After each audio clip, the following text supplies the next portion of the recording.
Bonjour et bienvenue, aujourd'hui je vous retrouve pour un nouveau cours de photo un petit peu particulier puisque je vous emmène au ski dans la très belle station de Méribel et nous allons entamer une série de cours sur la photographie, notamment à la neige avec le thème de la neige et du ski. Nous allons commencer aujourd'hui par voir comment gérer les difficultés de la prise de vue sur la neige.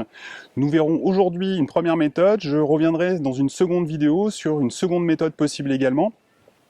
Alors cette première méthode, elle va consister à prendre en considération que la neige est quelque chose d'extrêmement lumineux, elle renvoie énormément de lumière, et quand on photographie des sujets qui sont habillés en noir, ou en marron, ou en gris, ou sur des couleurs assez sombres, on se retrouve quasiment face à un contre-jour. Pour gérer ce contre-jour, il va falloir tenir compte du fait que la cellule va chercher à nous ramener l'image sur un gris moyen, et ce faisant, elle va forcément sous-exposer l'image, puisqu'elle va considérer qu'il y a énormément de lumière qui est renvoyée par la neige, et elle va sous-exposer volontairement l'image pour vous proposer un coupe vitesse-diaphragme qui permettra d'obtenir une image gris moyen. Mais du coup, l'ensemble de votre image sera sous-exposé. Donc pour compenser ça, on va travailler avec une correction d'exposition. Alors la correction d'exposition, c'est la petite touche plus-moins qui se trouve à l'arrière de votre appareil photo.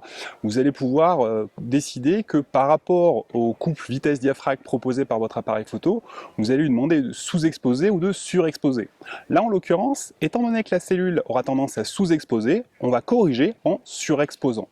Alors ça part du principe qu'on ne mesure pas forcément sa lumière, on fait confiance à la cellule sur une mesure globale, et ensuite on corrige, ce qui a priori n'est pas une erreur, puisqu'en fait elle va chercher à vous ramener sur du gris moyen. Donc c'est juste corriger en fait le contre-jour en surexposant avec une correction de +1, +2, voire +3 selon l'ambiance. L'avantage de cette méthode, c'est que c'est relativement simple à utiliser.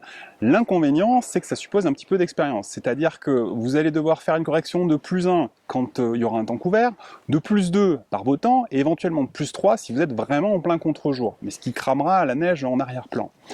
La difficulté, c'est que il faut soit faire des essais, soit avoir suffisamment d'expérience et de recul, c'est-à-dire avoir suffisamment planté finalement pour savoir quelle est la bonne correction à effectuer.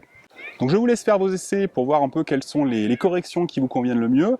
Si cette méthode ne vous convient pas, parce qu'elle ne convient pas à tout le monde, je vous retrouve la semaine prochaine pour une deuxième méthode qui est plutôt celle que moi j'utilise et qui à mon sens est peut-être un tout petit peu plus délicate au début, mais qui va être extrêmement efficace et beaucoup plus précise. Je vous remercie de m'avoir suivi, je vous retrouve donc mercredi prochain pour un nouveau cours, toujours sur mon site formation-photographe.net. N'hésitez pas à vous inscrire pour recevoir le cours directement dans votre boîte mail. Vous pouvez également vous abonner à la chaîne YouTube, et si vous souhaitez vous perfectionner ou vous former, n'hésitez pas à vous inscrire à mes formations, toujours sur formation-photographe.net. Je vous souhaite une bonne semaine, je vous dis à bientôt, bonne photo et bon ski.